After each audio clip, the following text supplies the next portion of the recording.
So I'm a simple worship musician, and most of my guitar time is spent playing on Sunday mornings. And because of this, I've owned several different guitars that all sound great for worship, but one that I've never owned was a Gretsch. So I wanted to figure out if the Gretsch is really worth it. So I started looking online to see which ones I could find, and after doing some research, I quickly found that Gretches can be quite expensive, especially for higher end models or vintage models. This one in particular cost over 6 grand, and there's no way I'm going to spend 6 grand on a guitar that I play just on Sunday mornings. So that got me to thinking, can I buy just a cheap Gretsch guitar and upgrade it with some features that make it more comparable to the expensive models? So after doing some research again online, I found this affordable Gretsch model, and this one is actually made in China, and it's the Gretsch Electromatic Jet Club, and it comes in just about $250. So on Reverb, I ordered it, and it came in just a few weeks later, and as I was unboxing it, I quickly realized I think I might like this guitar. Whenever I pulled it out, I expected a whole lot less quality than what it actually was, and to my surprise, it sounds pretty good too. I'm not going to do any sound tests in this video because I think sound is kind of subjective, because you can make any guitar sound kind of like what you want it to with effects and pedals and sorts. But after pulling this out, I realized it's very plain, so I started thinking again, how can I upgrade this? So after looking at a couple of different models, I realized most of them have a tremolo, and mine doesn't. They have some kind of accessory, which mine doesn't, and they have some kind of upgraded pickups. The only thing that's going to be different is the knob layout. That's one thing that I can't change, but I'm okay with that. So the first thing I wanted to do was find a tremolo, and I like this Bixby look. So I went online to Amazon to try to find a Bixby and quickly realized that some of these Bixbys are really expensive. However, you can find a Chinese-made knockoff for a whole lot less money than buying the actual Bixby outright. So I had to go online and find this adapter to make the Bixby actually fit on this guitar since it's an arch top. So I ordered the Vibromate for a Bixby B5, and it looks like it's going to work out just fine. Another thing that I wanted to order was the strap buttons that Gretsch has, and these are like a screw-on strap button. I thought they were pretty cool, so back to Amazon and a search for Gretsch strap buttons pulled up exactly what I wanted. And these are often pretty fancy and on higher end models of Gretsch, so I'm excited to put those on there. The next thing I wanted to do was look to see if I could find any pickups that I could upgrade. Now, I'm not real sure if I want to upgrade the pickups because it actually sounds pretty good, but I mean, why not? So I looked to see if I could find some for inexpensive prices, and yeah, I found one. So why not? We'll see. The next piece I wanted to look for was this handy banjo armrest that you see on most of the Penguin models. And again, back to Amazon in a search for banjo armrest, pulled up a couple of different options for me. So I found a pretty inexpensive one that looked nice, and that's the one that I went with.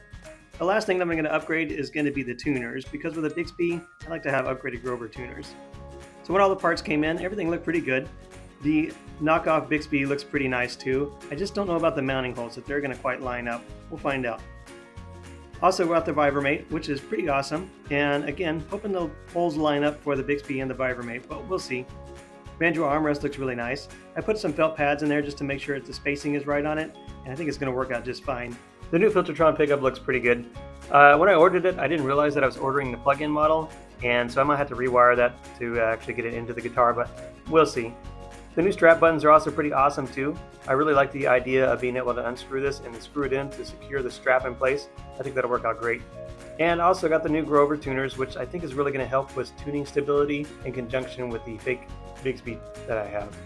Also got a new set of strings. I've been using this 10 through 46, and that's kind of my standard gauge. Alright, finally time to start putting this all together. The first thing I wanted to do was put the armrest on. And I had to shave a little bit off the bottom because it was kind of had a little bit of a lip on it that was cutting into the finish of the guitar, and I really didn't want that to happen. So I shaved that off with a grinder, and then after that it mounted up pretty good. So I moved around a couple of times and put my arm on it to try to figure out where I really wanted it to sit. And then after I found the location, I marked it with a permanent marker, and then put a piece of tape over that. And then once that was secure, put another dot on top of that so I could tell where I needed to put the drill hole. And then after I marked that location, just put a little bit of a pilot hole in, and as soon as that was done, able to pull the tape off and then reveal the pilot hole for the actual screw that was going to be mounting the hardware. This whole apparatus mounts with just one screw, so I had to put a couple of pieces of felt underneath and on the inside of the actual armrest to make sure that it stayed stable and secure, because the last thing I wanted to do is put my arm on the armrest and have it be wiggling around every time that I'm playing. After that, it held pretty good and pretty solid in place, so I was happy with it. After it was mounted, I put my arm on it a couple times, strummed a little bit, just to see if it held in place, and I think it's going to be excellent. After that, I decided to go ahead and put the fake Bixby on, and to do that, I had to remove all the strings, and I cut them all off and pulled the tail block off as well. And after doing that, I'll be able to mount the Vibromate onto the guitar body, and then I can mount the fake Bigsby onto the actual guitar itself.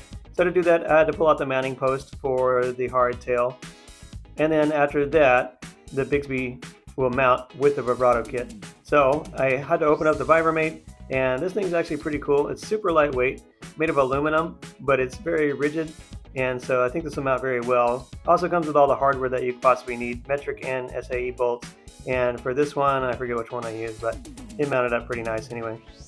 But to mount this, it was a pretty simple operation, just the 2 screws set into the mounting holes for the hardtail, and it sticks up just a little bit because obviously it's an arch top body, but I'm not really too concerned about that because it gives you the option to take it off if you want to and revert it back to the hardtail if you really wanted to. So after that, I grabbed the fake Bigsby tremolo and sized that up, and before I was kind of worried about where the mounting holes were going to be, and unfortunately, because this is not a true Bigsby B5, it is a knockoff, only 2 of the mounting screws actually held in place. The other 2 on the bottom didn't quite hold up, so that's alright. The spring is also a little bit too high, so I ended up shaving down the spring, and I cut about 2 rows off of it just to make it a little bit shorter and give me a little bit more of a lower action on the actual trim arm itself. Before, whenever the spring was in there, it was way high, but now it sits a little bit more flush with the body. With the string tension, I think it'll hold it a little bit closer to the body and not hang out there so far. So after that was installed, I wanted to move on to seeing if I was going to put this Filtertron pickup in the guitar or not. And to do that, I had to take off the back, and just looking at the wiring, it looks like your standard guitar wiring, nothing super crazy in there. And so again, I'm kind of undecided whether I wanted to put this in there or not. And as I started taking this guitar apart, I realized this has a mounted pickguard, and so to get to the actual pickup, the screws, I had to take off this pickguard, and so I started hacking away at that. After I got that off of there, I was able to access all 4 screws for the mounting plate for the pickup.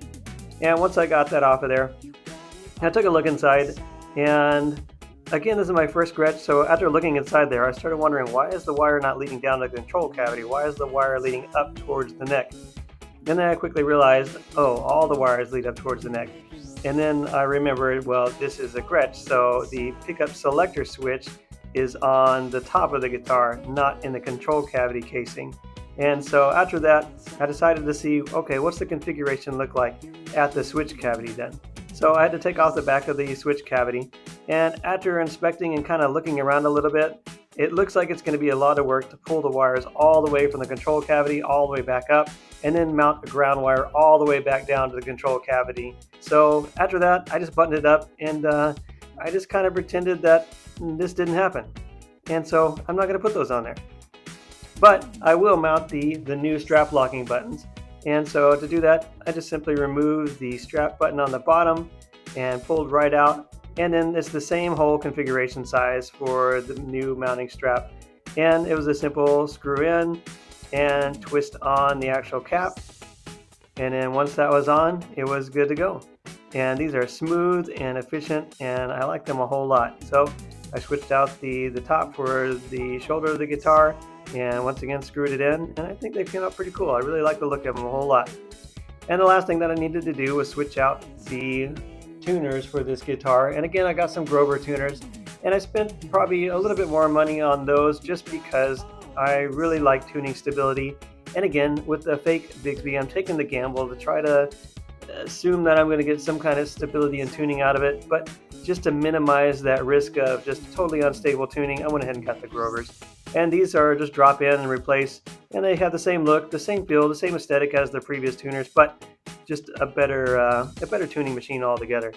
And finally, time to slap on the strings. And again, I've never had a Gretsch before. I've had guitars with the same type of tremolo on it before, and every time that I work on them, I wonder why I put myself in this position, because mounting these strings is always a challenge, and it's like solving a Rubik's Cube sometimes. It's not that difficult, but it's just a pain whenever you mess one string up, and then you gotta go back and remount it, and then you lose track of it, and you have to set it back up again. But a friend of mine taught me this trick a long time ago. Thread the string and then capo the string on the neck, and that'll help you tune it up a whole lot easier without string slippage all over the place and the ball end of the string getting off of the actual tremolo arm itself. So this works out a whole lot better, and so this is what I do every time. But I was able to mount everything up fairly easily, and it felt like I had to repeat this process 100 times. But after that, it was finally done, and it was ready to be revealed.